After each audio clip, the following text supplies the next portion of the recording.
এই আমাৰ গুৱাহাটীৰ পৰিৱেশ গুৱাহাটীত মেজিৰ কাৰণে এয়া মেজি ৰেডি কৰি ৰাখিছে তাৰপিছতে আমি যেটো উৰুকাৰ ৰাতিৰ ভোজ এই ভোজৰ কাৰণে আমি ঘৰতে আয়োজন কৰিছো বাহিৰতে জুই জ্বলাই এয়া ঘৰতে সকলো নিজৰ পৰিয়ালৰ লগতে উৰুকাৰ বস্তু খাবলৈ বুলি ভাবিছো এই ভোজৰ কাৰণে সকলো বস্তু এয়া তৈয়াৰ কৰি লোৱা হৈছে তাতে আমাৰ সৰু মাইনাজনী গুদি আছে কি উৰুকা মানে কি তাইক বুজাই আছো উৰুকা হৈছে এটা খুব আমাৰ মহত্বপূৰ্ণ আমাৰ বিহু হয় বিহুৰ আগৰ দিনাখন আমি ভোগালী বিহুৰ দিনাখন আমি কি কৰো তাইক অলপ বুজালো এ আমাৰ মাংস কাটি আছে বেছি আইটেম আমি কৰা নাই ফুলকবিৰ লগত মাছৰ চব্জি হাঁহ মাংস আৰু লোকেল চিকেন সালাড ইমানেই এইখিনি আমি আয়োজন কৰিছো আজি খুব মনত পৰিছে সৰুকালৰ দিনটোলৈ আমি এই দিনটোত কেনেকৈ আমি কটাইছিলো কেনেকৈ আমি পালন কৰিছিলো এই দিনটো উৰুকাৰ ৰাতি যেটো ভোজ এই ভোজত আমি আগতে কি কৰিছিলো সৰু থাকোতে লগৰীয়াবিলাকৰ লগত যেটো ভোজ আমি খাইছিলো এই ভোজৰ দিনাখন আমি ওচৰত যদি কাৰোবাৰ ঘৰত বাৰীত আলু লাগি আছে কাৰোবাৰ বাৰীত যদি ফুলকবি লাগি আছে মটৰ লাগি আছে তেতিয়া আমি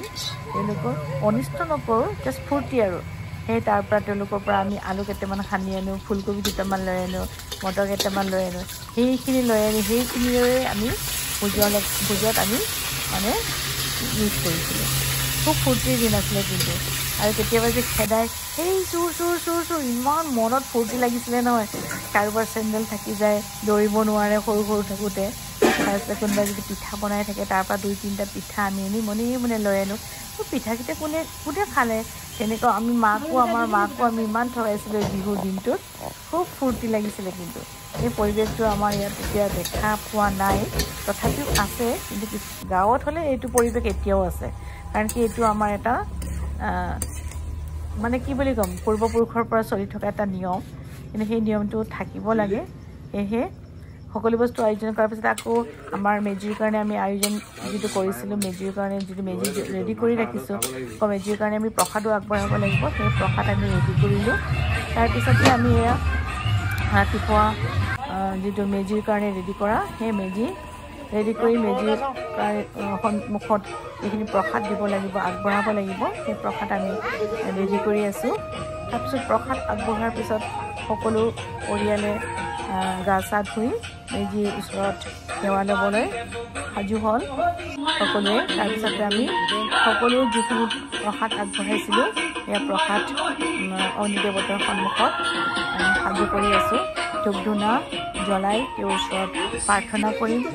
যাতে গোটেই বছৰটো এই অগ্নি দেৱতাই সকলোকে সাহস দিয়ক সকলোকে সুখ দিয়ক যাৰ ঘৰত বেমাৰ আছে সকলো বেমাৰ দূৰ হৈ যাওক অসমখনত শান্তি হওক গোটেই পৰিয়ালত শান্তি হওক সুখ হওক তাৰে অগ্নি দেৱতাৰ ওচৰত প্ৰাৰ্থনা কৰিলো মেজিটো জ্বলোৱাৰ আগতে এয়া মেজি জ্বলাবলৈ বুলি ধূপ ধূনা জ্বলাই অগ্নি দেৱতালৈ প্ৰাৰ্থনা কৰি মেজি জ্বলাম বুলি হাতত ললো এয়া খুব ধুনীয়াকৈ তেওঁলৈ আগবঢ়াই মেজি জ্বলালো সঁচাকৈ সেই দিনৰ পৰা আমাৰ অগ্নি খুব ডাঙৰ অগ্নিক আমি খুব মানো আমি দেৱতা হিচাপত এয়া তেওঁলৈ ভুল ভ্ৰান্তি হ'ব পাৰে এয়া তেওঁৰ ওচৰত কৈ ধূপ ধূনা কৈ মেজি জ্বলাবলৈ ললো মেজি জ্বলোৱাৰ পিছত এয়া যিখিনি জুই জ্বলি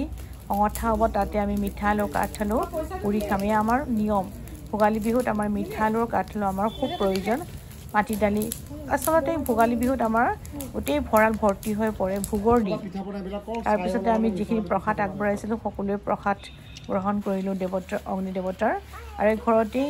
আমি পিঠা বনাইছিলো সকলোখিনি আমি ঘৰতে বনোৱা পিঠা লাডু নিমকি এয়া খাই চিৰা দৈ চিৰা আমি গুড় ক্ৰীম সাজু কৰিছিলো এও আমি সকলোৱে মিলি ভোগালী বিহুটো মানিলো আপোনালোকলৈ এই ভিডিঅ'টো আগবঢ়ালো কেনেকুৱা লাগে চাব ভাল লাগিলে সাবস্ক্ৰাইব এণ্ড কমেন্টছ কৰিব তেনেহলে আজিলৈ আহো চাওক বাই বাই